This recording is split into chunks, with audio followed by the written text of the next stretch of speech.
მოგესალმებით პირველ რიგში.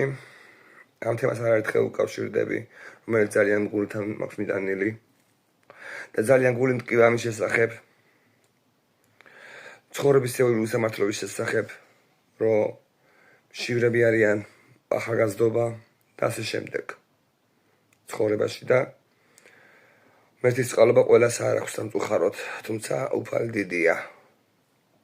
მოწყალეა და აუცილებლად ყველანი კარგად იქნებიან საბოლოო ჯამში.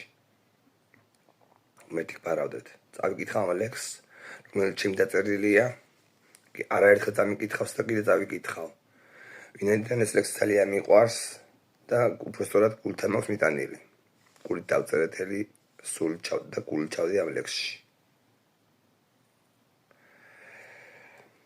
უსამართლობას გაუდგამს ფესვი.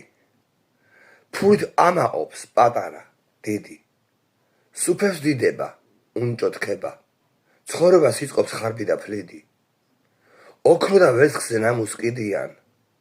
მოყროვის ფასი არავინ იცის. ძალმო მრეობა ზეოს გვამქვეყნად, არავის ჩერა მართალის ფისის.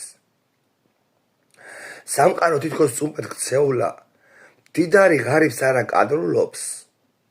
მოხუცდება მას გაზრდილი შვილი, თარსაფარს არა ნახულობს.